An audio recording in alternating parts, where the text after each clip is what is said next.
Olá, boa noite.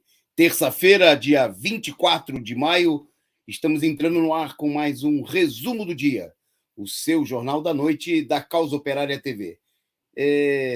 Terça-feira, nossa programação muito intensa aqui no nosso canal, né? Análise política a partir das 16 horas, com transmissão simultânea com 247, análise internacional também com o companheiro Rui Costa Pimenta, e agora há pouco encerrando-se o programa Arte e Revolução, né, analisando aí os poetas modernistas.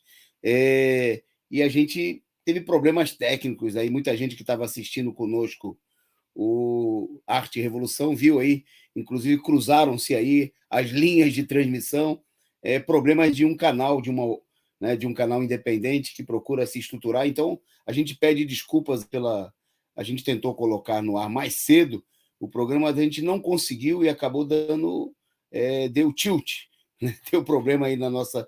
Mas a gente vai trabalhando aqui para acertar, para ajustar os problemas, contando com a sua contribuição, com a sua participação. Então, a gente começou mais tarde, programa um pouco mais curto, mas a gente não quis deixar de fazer, né? Agradecendo a vocês aí, como Aurélio dos Santos, o Marco Rossi, o Lula Sem Chuchu, que já chegou por aqui mandando a sua figurinha simpática, contribuindo com o canal, o Marco Rossi, lá de Niterói, já mandando aí seu comentário, a companheira Natália também nos acompanhando por aqui, sou eu, né, mandando boa noite com a bandeirinha da Rússia, a Donise Meirelles, muito obrigado, a Donise que chegou por aqui, saudando o pessoal e mandando também a sua figurinha super simpática, com um coraçãozinho, contribuindo aqui com o nosso canal.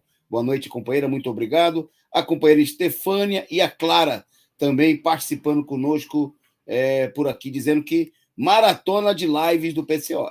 Aqui é a programação firme e forte da Causa Operária TV. Não fui eu que invadi o Arte e Revolução, não. Foi um cruzamento de transmissão, problemas aí no nosso canal. Mas tudo em casa, né? E a gente vai... Eu queria começar destacando a nossa pauta, que é breve, mas muito importante, chacina no Rio de Janeiro. A maior chacina no ano, né? Nós vamos falar já no comecinho do programa disso daqui, fique por aí.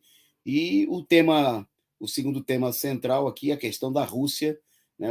A própria Rússia, representantes do governo russo, explicando por que a Rússia desacelerou na sua ofensiva, né? Explicações dadas pelo governo russo. Bom, eu queria chamar a atenção, já vou começar fazendo um convite super especial, né, para vocês que estão aqui conosco, nos acompanhando nesse final de noite. Amanhã é aniversário aqui do programa, nós vamos completar 1000 programas. Sou eu, já tinha percebido aqui pela numeração e destacou aqui na sua mensagem. Amanhã, o resumo do dia, chegará o programa de número 1000. 1000 programas no ar, uma marca espetacular, né, nesse canal independente, combativo, e eu queria você como nosso convidado especial, né? Amanhã a gente começa na hora, vamos fazer um programa mais longo e vai ter um brinde, uma questão muito especial. Como atividade política central e jornalística mais importante do nosso canal nesse momento aqui, de longe a cobertura exclusiva que nós estamos fazendo dos acontecimentos no conflito lá na Ucrânia, né, nas ações defensivas da Federação Russa, das tropas, das milícias das repúblicas populares.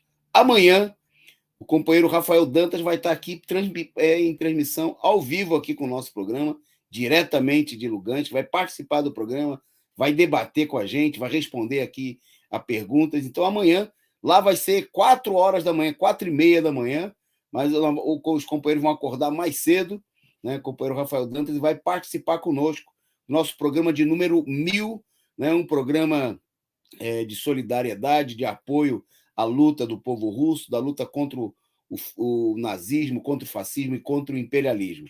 Então, você é nosso convidado especial, ajude a gente a divulgar. Nós vamos já colocar no ar amanhã mais cedo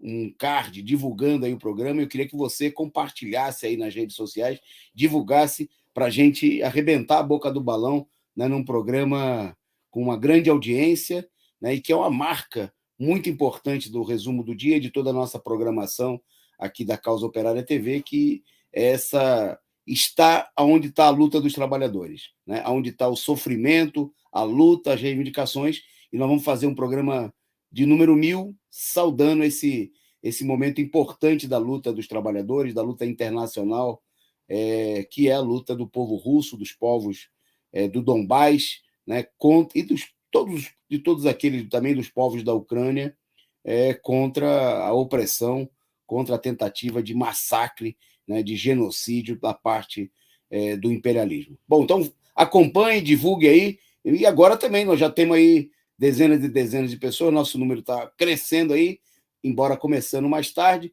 né, a gente vai pedir aí uma paciência para a produção, vai ter hora extra aí, então vocês precisam, vou pedir a caixinha de vocês, a contribuição para vocês fazerem, como já fizeram o Lula Sem Chuchu, e também a companheira você a sua contribuição, né, além de chamar o pessoal para assistir, também vir aqui e dar a sua contribuição, contribuir com a caixinha da Causa Operária TV. Mas vamos então para a nossa pausa, vamos encurtar aqui a nossa pauta em termos de quantidade, mas destacar as notícias mais importantes, e principalmente aquelas que você não ouve na imprensa capitalista, na imprensa inimiga do povo trabalhador.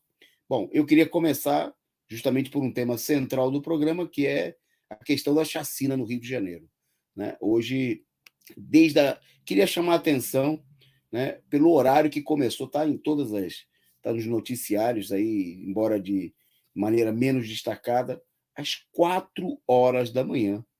4 horas da manhã, manja. Né? No Brasil tinha toda uma situação de proteção da legislação, dizendo que isso aí não se pode fazer. Né? É uma comunidade operária, né?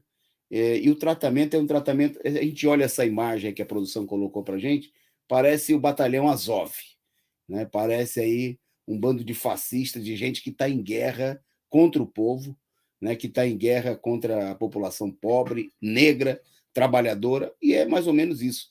Né? Sob o pretexto, essas imagens aí são para mostrar que os supostos valentões, né, que executaram a operação estavam aí à caça de armas, de drogas. Bom, mas o fato é o seguinte: numa operação conjunta entre o BOP, né, aquela batalhão de elite para fuzilar, para matar gente pobre, gente negra das comunidades pobres, da PM do Rio de Janeiro, da Polícia Rodoviária Federal, manja as articulações aí, o clima de estado de sítio.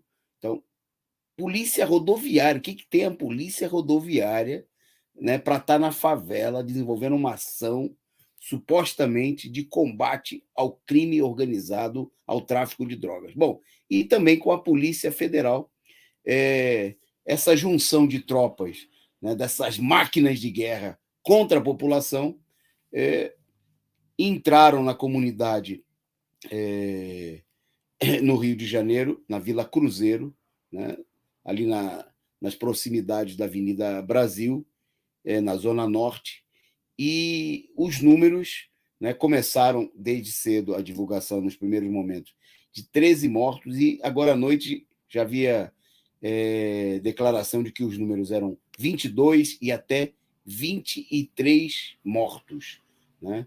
Já agora, atualização há cerca de 20 minutos atrás, o portal G1, por exemplo, assinalava que o saldo era de pelo menos 22 mortos.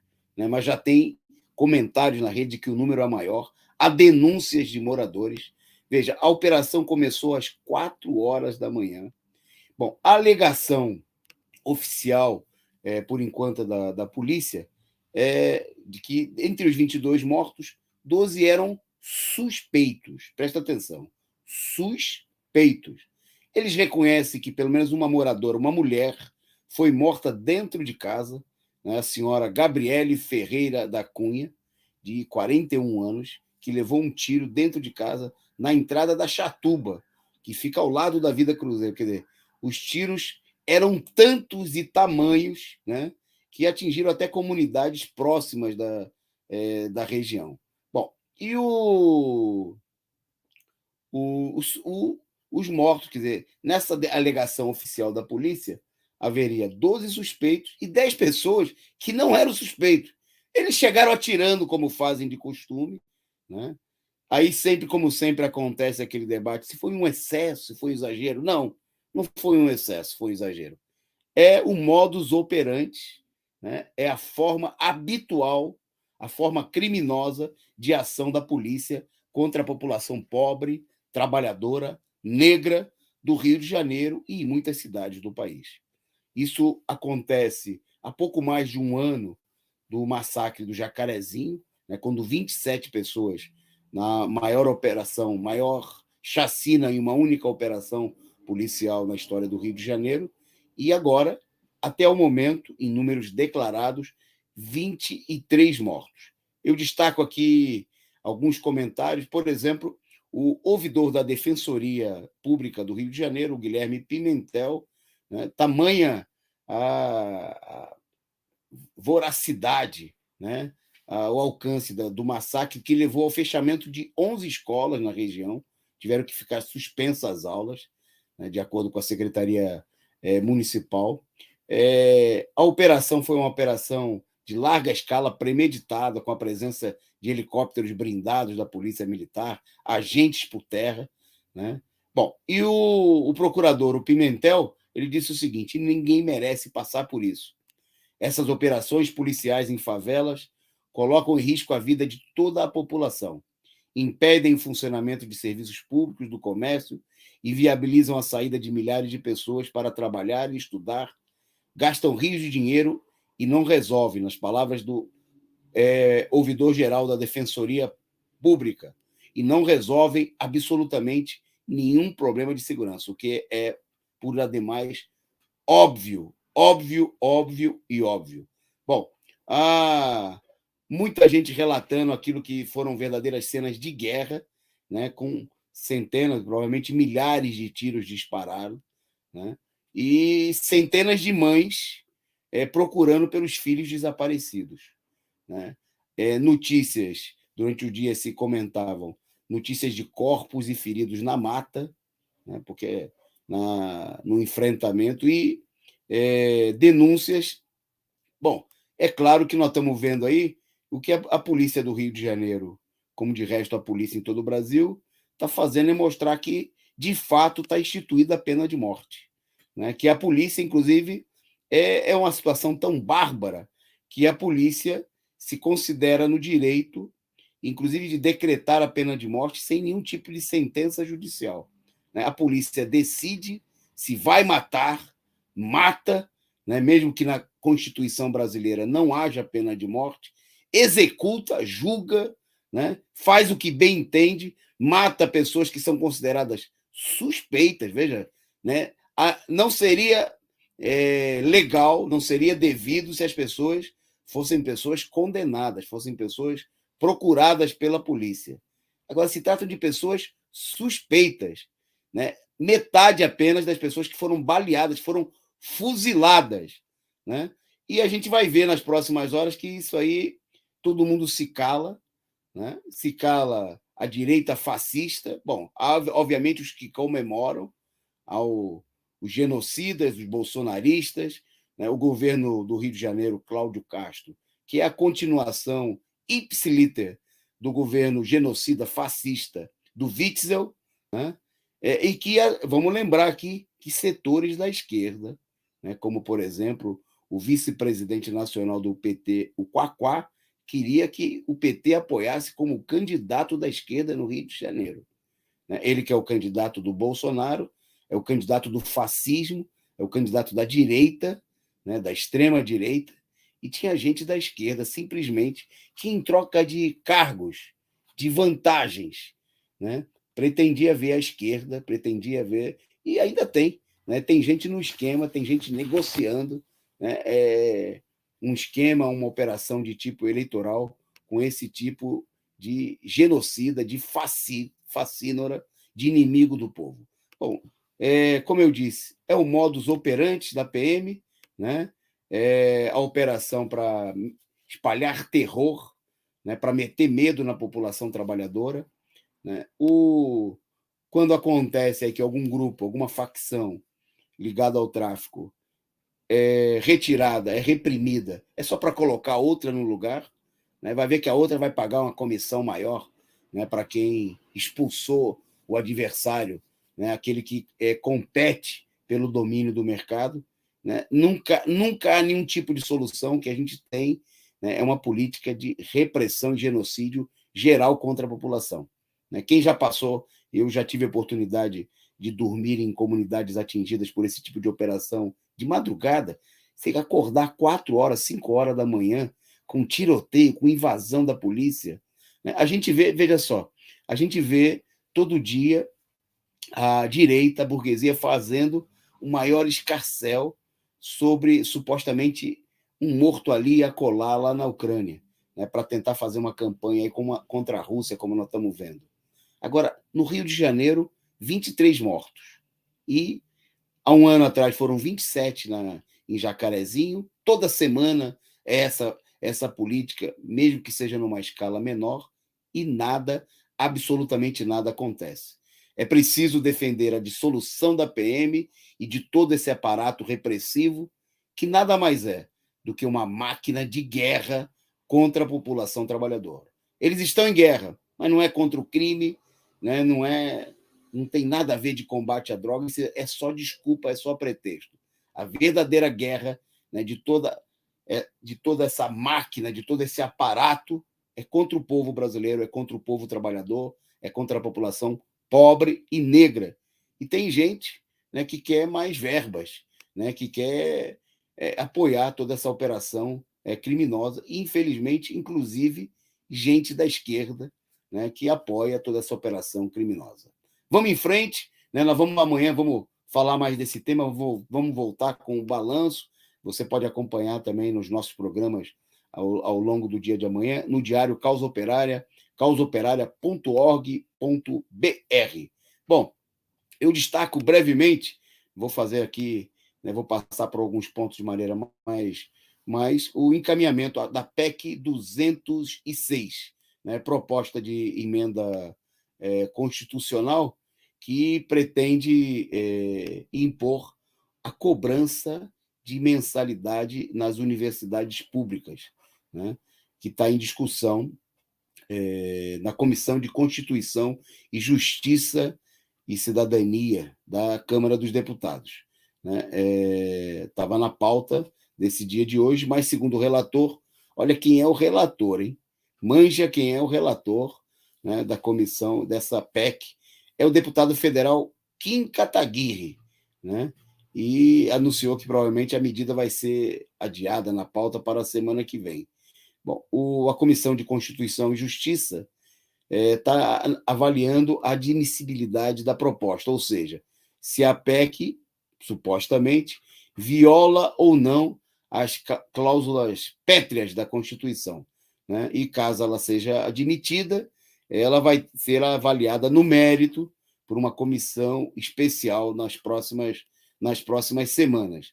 Bom, para a PEC ser aprovada, ela tem que ter o voto de 308 deputados, mas já o fato de que ela está tramitando mostra a que nível. Depois, isso acontece poucos dias depois da aprovação do ensino domiciliar, ou seja, da cassação do direito, né, de toda criança, de todo jovem, de ter acesso ao ensino, né, inclusive ensino público, gratuito, de qualidade,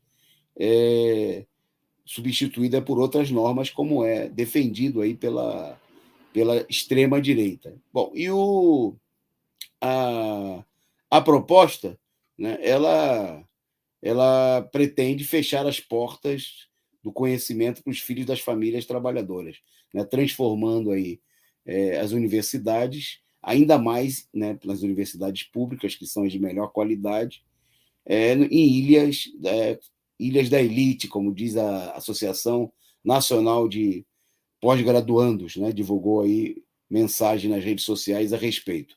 A UNE, né, denunciou também, criticou a medida, né?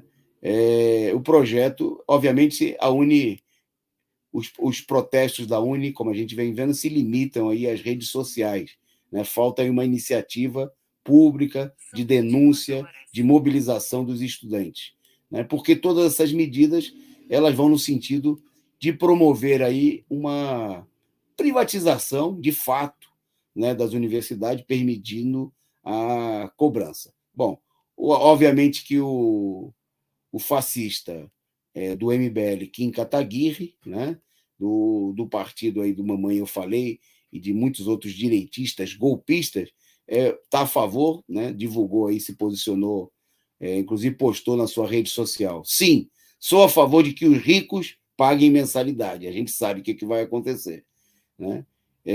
Mantendo a gratuidade para os pobres, né?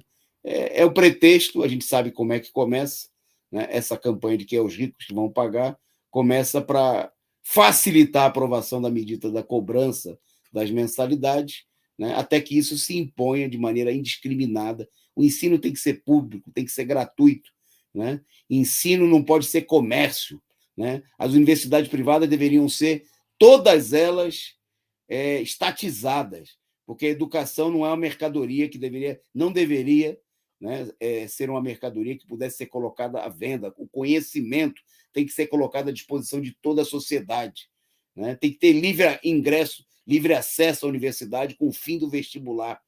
É preciso, né, quebrar a paralisia, e a gente fala isso numa semana importante, porque nesse final de semana acontece o Congresso Nacional da Aliança da Juventude Revolucionária. Nós vamos trazer aqui companheiros da juventude ainda essa semana para falar do Congresso, né? E está mostrando aí a necessidade de ter uma mobilização independente dos estudantes, né? Porque a gente sabe que a ação institucional, né, da esquerda parlamentar, da direção da UNE ligada ao PCdoB, né, que fica aí fazendo discursinho, campanha, mas é preciso enfrentar a direita através de uma mobilização real dos estudantes contra esse tipo de medida que visa instituir cobrança de mensalidade nas universidades públicas. Porque o problema não tem a conversa fiada de que faltam recursos, é só tirar dos bancos, que estão recolhendo aí 51% do orçamento público e investir na educação, na saúde e em outras áreas. Bom, a situação está ruim, mas vem mais por aí, né? A gente vem falando aqui nas últimas semanas da inflação, da disparada geral dos preços, e o IPCA 15, né, que é aquela prévia da inflação, né, que apresenta aí uma perspectiva em relação à inflação mensal. Ele deu uma pequena desacelerada em maio, né, nos primeiros 15 dias de maio, depois de ter registrado 1,73% em abril. Mas, ainda assim, com os 0,59% dessa primeira quinzena, isso aponta para o maior índice dos últimos 6 anos. E para a gente ter uma ideia, com essa perspectiva, com esse índice, o IPCA 15, a alta acumulada em 12 meses já é de 12,2%. 12,2%. Né? E a gente está vendo aí que nas campanhas salariais, a maioria das categorias estão se enfrentando aí numa queda de braço contra a política dos patrões de não darem nem 12% de reajuste, né? Salários congelados, desemprego em massa. Então, o que está ruim ameaça ficar pior, né? Por isso, a necessidade de mobilizar. Isso é cenas como essa que nós estamos vendo aí de São Paulo, né? Que tem a ver com a repressão dos dependentes químicos, dos moradores de rua. Elas tendem a se ampliar, né, com a política de fome e de miséria, né, dessa alta inflacionária, com desemprego super elevado e aumento geral dos preços. Né? Nós vamos voltar a esse tema, né, mas as perspectivas são sombrias. No meio disso daí, a terceira via confirmou hoje, iniciou aí a confirmação da pré-candidatura golpista da Simone Tebet, que teve seu nome aí referendado pela executiva dos partidos, que fizeram reuniões separadas, né? O MDB e a Cidadania, o MDB e Cidadania foram os partidos que realizaram reuniões de suas executivas hoje, reiterando a indicação da senadora Simone Tebet. Bom, falta se reunir agora o PSDB, que marcou reunião só para o dia 2 de junho, né, procurando aí acalmar a crise, já que no interior, inclusive, do PSDB, uma ala, claramente uma boa parte dela identificada aí com o bolsonarismo, como é o caso do deputado federal e ex-presidente do PSDB e ex-presidenciável do partido, o Aécio Neves, está defendendo aí um lançamento de uma candidatura própria, né, para como forma de fortalecer a campanha do Bolsonaro, né? A tática da terceira via, de uma ala ampla da terceira via, e precisava ver, vamos ter que avaliar aí nas próximas semanas em que medida é da maioria da terceira via, é de todo o setor da burguesia, é claro, né? Muitos setores já desacreditaram da possibilidade de emplacar um candidato que consiga tirar Lula, por exemplo, do segundo turno das eleições, né? E fazer frente aí e derrotar o Bolsonaro, né? Como era o desejo de amplas parcelas poderosas da burguesia golpista. E um setor que é crescente, né, vem claramente acenando com a possibilidade de apoiar o Bolsonaro. E aí qual é o papel que cumprem ou que podem cumprir aí essas candidaturas da chamada terceira via? Ajudar a eleger o Bolsonaro, né? Não é uma novidade, em várias eleições em que o PT disputou, a burguesia estimulou claramente o lançamento de outras candidaturas, deu destaque a outras candidaturas que não eram as suas candidaturas preferenciais, fosse para impedir a vitória do PT no primeiro turno, né? Como aconteceu, por exemplo, em 2006 com a candidatura da Heloísa Helena, né, que cumpriu o papel de retirar votos do PT para garantir que houvesse um segundo turno com o PSDB, fosse para tentar realmente derrotar o PT, como aconteceu em mais de uma oportunidade com a candidatura da Marina Silva, né, que foi amplamente estimulada pela burguesia, pelo imperialismo, né, para poder, quem sabe, dar uma chance ao PSDB de disputar e ganhar as eleições do PT, o que acabou não acontecendo. Bom, nesse momento, a candidatura colocada, que é a da Simone Tebet, né, senadora do MDB golpista, cumpre exatamente esse papel, né, de ser aí uma candidatura que é uma candidatura identitária, né? Todo mundo sabe que o setor, do ponto de vista eleitoral, o setor que o Bolsonaro tem menos apoio é entre as mulheres, né? O que significa, em contrapartida, que é um setor que tende a votar de maneira majoritária na candidatura do Lula, e o lançamento de uma candidatura feminina, né?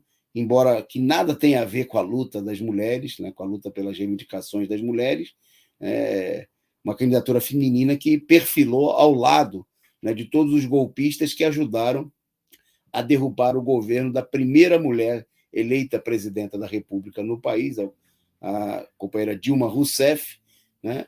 Essa candidatura cumpre a tentativa de, quem sabe, no mínimo, comer aí uma fatia do mercado eleitoral, da parcela do eleitorado que não votaria no Bolsonaro, né, e que poderia ser aí cooptada pela candidatura do Lula, eleito do ponto de vista eleitoral. Bom, mas o fato é, inclusive, que em torno da candidatura da Tebet se articulou aí um manifesto, né, de um grupo de empresários, economistas e representantes das áreas de educação, urbanismo e artistas, segundo divulgou hoje a imprensa capitalista, né?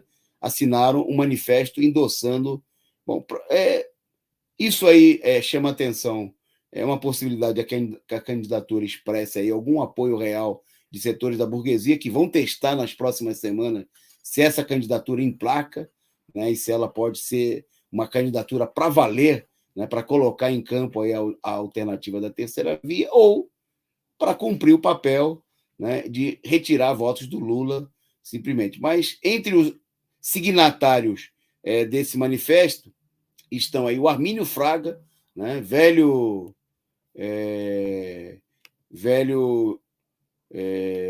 elemento aí, comandante, né, das operações econômicas, né, dos programas econômicos do PSDB. É bom lembrar que o Armínio Fraga também vem namorando aí, declarou, por exemplo, apoio ao Freixo, ao PSOL no Rio de Janeiro, mostrando aí, né, o caráter dessas articulações. Bom, e entre outros se encontram também envolvidos aí na articulação desse manifesto, o Cândido Bracher, ex-presidente do Itaú Unibanco, o presidente do Grupo Ultra, o presidente do Conselho da Clabin e economistas tucanos, né? Falei do Armínio Fraga, mas também a Eliana Cardoso e Helena Landau, né? Que é a organizadora do programa econômico da Simone Tebet. Bom,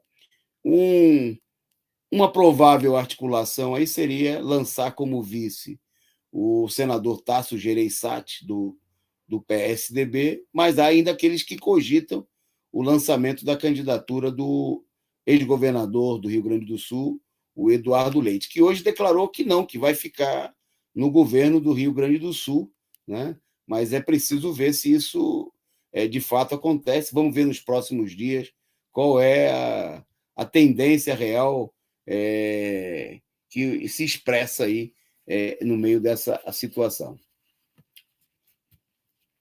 Bom, a gente segue aqui na nossa pauta. Vou pedindo a vocês para dar um retorno aí se está tudo bem com o nosso sinal, porque teve gente aqui destacando aí problemas na transmissão, só para ver se melhorou aí o sinal, se a recepção está normal. Vai informando a gente aí, comenta no chat para a gente aí, por favor. Bom, a gente na pauta agora, a gente destaca pior do que tá fica. Não é agora, a matéria não é sobre a situação econômica, mas quem usou e abusou dessa frase nas últimas campanhas eleitorais foi o ex-comediante e golpista, né? Pilantra aí que se juntou à direita, nunca fez nada no Congresso, mas que procurou lançar a mão aí da sua condição de humorista, né, relativamente popular, com o apoio de um setor da burguesia, foi usado aí como um expediente, como uma espécie de degrau que ajudou aí com votações expressivas que teve pelo impulsionamento, pela propaganda da burguesia, a eleger vários deputados aí da direita nas chapas que ele participou. Nós estamos falando do Tiririca. Bom, o Tiririca, depois de perder até o número, né, o número que ele utilizava na legenda do PL como candidato, anunciou, mais uma vez, não é a primeira vez que ele faz isso, né? Fez a mesma coisa na última eleição, mas acabou voltando atrás. Mas ele anunciou que vai desistir de se candidatar esse ano, né? O número de urna dele foi entregue para o filho do Bolsonaro, o Eduardo Bolsonaro, ele que é do PL, né, e que tinha o número, usava na eleição o número 2222, né? Está aí desistindo, anunciando a desistência da sua candidatura, mostrando, inclusive, o seguinte, que não é um problema não é um problema simplesmente... Muita gente apresenta que o problema eleitoral é um problema de ser conhecido, né, de explorar uma determinada fama. Longe de ser isso daí, né? O que nós temos é o fato de que o Tiririca fez parte, aí, ao longo dos últimos anos, de um esquema eleitoral muito poderoso na burguesia, que colocou ele em destaque na TV, nas capas das revistas, né? E procurou, através do Tiririca, foram eleitos vários deputados da direita, né? Deputados, inclusive, com uma votação quase nada expressiva, ou até mesmo irrisória, né? Chegou a ser eleito aí deputados aí com coisa de menos de 1.000 votos, deputado federal, no esquema eleitoral. Esse esquema deixou de existir. Aí eu queria chamar a atenção, né? Esse esquema já não é mais possível com a reforma eleitoral que eles aprovaram, e o Tiririca deixou de ser útil, né? Já não vale a votação de um deputado, ela já não vai acumular mais para outro da maneira como acumulava antes. Não vai ser possível, né, eleger na rabeira, né, de um deputado alguém que tem aí uma votação de 1.000 votos, de 5.000 votos ou coisa que equivalha. A mudança, as novas regras da reforma eleitoral impedem que isso aconteça. Né? Então, a candidatura do Tiririca ela ficou sem ter serventia para esse esquema eleitoral. Aí, tiraram o número dele, né, porque é um número eleitoralmente vai estar vinculado aí à candidatura do Bolsonaro, né, que vai ser candidato aí com o número do PL. Bom, e aí o filho do Bolsonaro falou, não, né, eles que, no acordo aí, obviamente, que eles fizeram com o partido, e aí o Tiririca está anunciando que se diz traído. Traído por quem, cara pálida? Né? Veja só, se alguém que faz negócio com bandido, né, se alguém que frequenta aí os bordéis tem direito a reclamar que tinha baixaria no bordel. Né? Se alguém que se enlameia, que rola para lá e para cá na lama, pode dizer que foi. Obviamente que a consideração, o Tiririca não merece nenhuma piedade. Né? Só mostra que ele era um otário sendo usado aí pelo esquema, né? Um otário útil, né? Que se aproveitou dessa condição de ser usado para favorecer interesses aí, do grande capital, e que agora o pessoal não precisa mais dele, né? E como faz a burguesia diante de qualquer situação, quando não precisa, joga fora, né? Joga fora no lixo, né? Passa por cima, né? Tomou aí o númerozinho de volta, né? Colocou o Tiririca, digamos assim, aí no seu devido lugar. Se quiser concorrer, vai ter que concorrer como um outro candidato qualquer. E aí, veja só, não é só que não vão usar mais o Tiririca. As chances do Tiririca, né, que não fez absolutamente nada, nem palhaçada ele conseguiu fazer, porque também fazer palhaçada nesse Congresso tão cheio de excrescências, né, fica difícil, tem que ser muito. Até nisso teria que ter mostrado uma eficiência, coisa que o Tiririca, né, nem de longe mostrou, né, nenhuma capacidade, nem de senso de humor, de absolutamente nada. Né, ninguém conseguiria lembrar nenhum projeto, nada de útil que tenha feito o Tiririca, como. Não, aí também vamos ser justos com ele, como ninguém consegue se lembrar de nada de proveitoso e de útil que tenha sido feito, né, por nenhum dos deputados. Bom, mas está aí o Tiririca sendo colocado para correr, né, roubaram até o número, roubaram até a legenda dele, né, o número que ele utilizou nas próximas eleições. Bagaço velho, né, se tornou desnecessário, já cumpriu o papel de ser usado e ajudar aí nos interesses, vai ser jogado na lata do lixo, né, vai ser colocado para fora, né, e perde toda a chance, a oportunidade aí que ele teve de servir a esse sistema, né? E não é um problema de que o Tiririca tenha sido. O Tiririca recebia os votos de protesto, mas ele era parte de um esquema eleitoral. Né? É bom entender isso aí. Parte de uma máquina que projetava o nome dele. Porque tem muita gente que faz protesto, tem muito cara até mais famoso que o Tiririca, não consegue se eleger. Ele era eleito porque ele entrou num esquema, né, de larga escala, de grande amplitude, né, para favorecer essa máquina eleitoral, a esse esquema viciado que são as eleições no Brasil. Né, e até o esquema de fraude, de manipulação que existe por aí. Agora, mudou o esquema, o jogo agora é outro. Está fora, Tiririca, dançou. Pior que está, fica até mesmo para você. Bom, na nossa pauta agora, rapidamente destacando, dando uma breve notícia de que o Moro virou réu. Né? O ex-juiz fascista, ex-ministro da Justiça e da Segurança Pública do governo Bolsonaro, foi acusado aí pela destruição de construtoras, né, que levaram aí ao prejuízo de mais de 4 milhões de empregos. Ele virou réu numa ação popular, né, que pede o ressarcimento aos cofres públicos pelos danos causados à economia brasileira. O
Voltei. Desculpa aí, peço desculpas aí, problemas aqui na nossa transmissão. A gente conta com a sua colaboração aí. Espero que a gente tenha retomado aí a transmissão de maneira acertada. A noite está meio tumultuada aqui, a bruxa tá solta, né? A gente teve problemas aí na transmissão no programa anterior e a gente está, mas nós estamos de volta aqui. A gente voltou aqui, pedindo muitas desculpas a vocês e obrigado a vocês que nos aguardaram aí para a gente encerrar juntos daqui a pouquinho o programa. Mas então, seguindo a nossa pauta, eu falava quando a gente estremeceu por aqui, eu tinha destacado o Moro sendo colocado como réu no processo por ter causado danos públicos à economia nacional, prejuízos que levaram aí à perda do emprego de mais de 4 milhões e 400 mil trabalhadores. Bom, e o presidente Lula que comentou, né, eu citava aí, eu não sei até que ponto a gente, mas o companheiro Lula destacou, né, sobre a condição de Moro como réu, que ele tenha o direito de defesa que eu não tive com ele, né? Defendendo e mostrando uma posição de estadista, de imparcialidade diante da situação. Bom, nós vamos para a pauta internacional, brevemente, lembrando a vocês, né, hoje a gente, por conta dessas dificuldades aqui técnicas na nossa transmissão, a gente não vai ter aí o boletim diário da Rússia. Vou destacar também para vocês que nós tivemos um probleminha lá, o companheiro Eduardo Vasco pegou uma gripe muito forte, né, tá tendo cuidados médicos aí, mas amanhã nós temos um programa especial. Eu queria já convidar você, reforçar o convite que eu fiz no começo do programa. Nosso programa de número 1000 amanhã. Vamos ver se a gente limpa a área aqui dos problemas e a gente realiza um belo programa a partir das 20h30 da noite, com a participação ao vivo, lá diretamente do Donbás, lá das repúblicas independentes, das repúblicas populares, lá de Lugansk, o companheiro Rafael Dantas, né, vai participar conosco aqui do nosso programa, e se tiver melhor também, o companheiro Eduardo Vasco, participando da nossa transmissão ao vivo, nessa que é a cobertura internacional mais importante, de longe, né, de toda a imprensa de esquerda, da imprensa independente, combativa, internacional. Bom, na nossa pauta hoje, para destacar rapidamente aqui, aos 98 anos, né, e especialista em golpes, em guerras, em massacres contra povos oprimidos, o ex-secretário de Estado, ex-chanceler Harry Kissinger, dos Estados Unidos, defendeu que o Ocidente aceite a entrega do Donbás à Rússia. Veja que, mostrando ele que tem muita experiência na análise política, na situação econômica, mostrando aí a tendência a um certo desespero, né? Mas uma certa dose de realismo. O diplomata que teve uma enorme influência na política externa dos Estados Unidos na década de 70, né? Meados da década de 60 até a década de 70, né? Armou golpes militares aí pelo mundo afora, guerras, teve à frente aí da diplomacia norte-americana no período final da Guerra do Vietnã, né? Ele defendeu que a Ucrânia deve abrir mão de parte do seu território para encerrar a guerra contra a Rússia. Nas palavras do Kissinger, as negociações precisam começar nos próximos 2 meses, antes que criem reviravoltas e tensões que não serão facilmente superadas, né? Ainda segundo ele, idealmente, a linha divisória deveria ser um retorno ao status quo anterior. Prosseguir a guerra além desse ponto não seria sobre a liberdade da Ucrânia, mas uma nova guerra contra a própria Rússia, né? Disse ele, aí mostrando aí a preocupação de todo um setor da diplomacia, do imperialismo, né, com as consequências, graves consequências que a política de um enfrentamento direto com a Rússia está causando, inclusive, na economia internacional. Bom, um outro destaque muito importante, esse vem não da parte de setores do imperialismo, mas diretamente do Ministério da Defesa russo. O Ministério da Defesa russo destacou porque, palavras do Ministério da Defesa, procurou explicar por que há uma desaceleração, né, da operação militar especial na Ucrânia. Né? O pronunciamento foi feito durante uma reunião de ministros da Defesa da Organização do Tratado de Segurança Coletiva, e durante a exposição do ministro da Defesa russa, ele falou o seguinte, que é preciso que se estabeleçam corredores humanitários, né?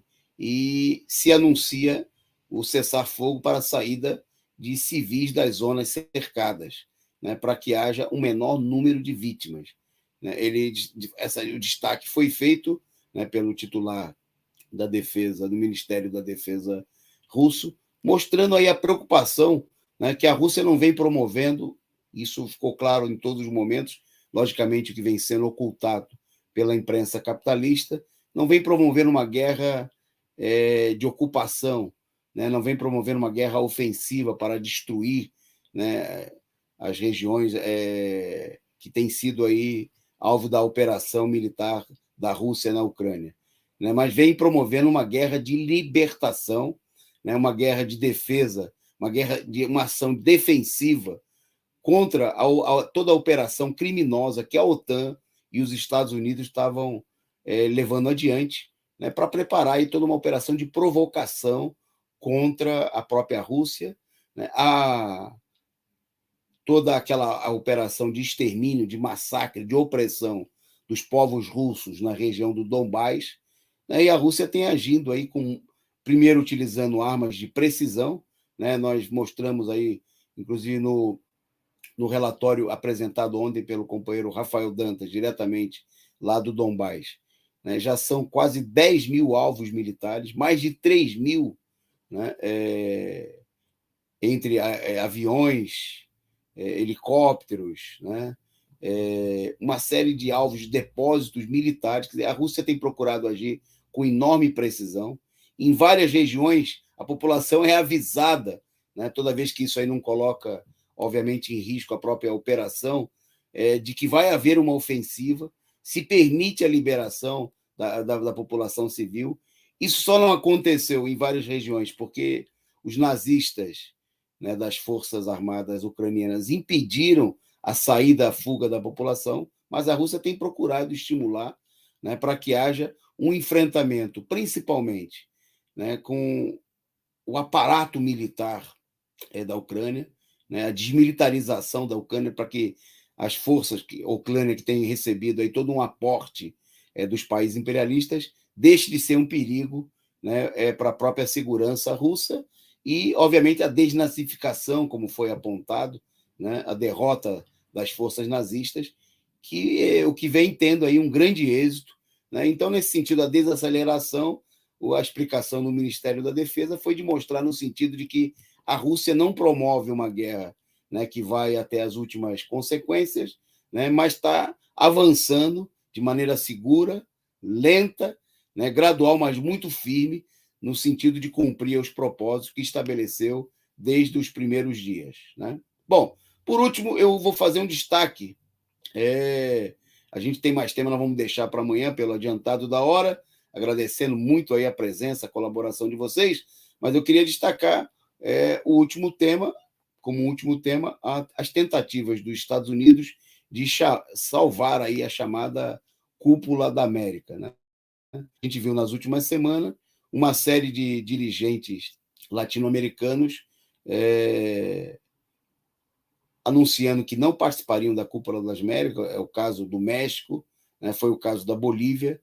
Né? A gente viu aí que só os governos mais capazes, como é o caso do governo do Boric do Chile, né, o socialista de Araque, o esquerdista queridinho da direita, do imperialismo internacional, que resolveu participar, né, resolveu aí, no caso dos outros chefes de Estado, em vários importantes da região, disseram que não aceitariam participar se todos os países do continente não fossem convidados, como o caso de Cuba, como o caso da Venezuela. Bom, no meio disso tudo, nessa que vai ser a 9ª edição da Cúpula das Américas, promovida pela Casa Branca, com o objetivo de procurar simbolizar uma liderança que não existe na região do Biden, né? o que está sendo armado aí, né, diante da resistência dos dirigentes regionais, como no caso do México, Nicarágua, Venezuela e Cuba, que não foram convidadas, e a resistência de outros países, né, está se armando aí uma possível reunião, né, de Biden e Bolsonaro. Né? Isso aí foi apresentado aí na imprensa internacional como um dos motivos para essa reunião. A gente deveria olhar as coisas pelos dois lados. Né? Se, por um lado, é verdade que a tentativa de promover essa reunião seria para dar algum destaque, alguma importância à Cúpula das Américas, né? A gente também deveria olhar essa reunião como um deslocamento dos Estados Unidos e mostrar o seguinte, que, quem sabe, o nosso candidato não é Jair Messias Bolsonaro no Brasil.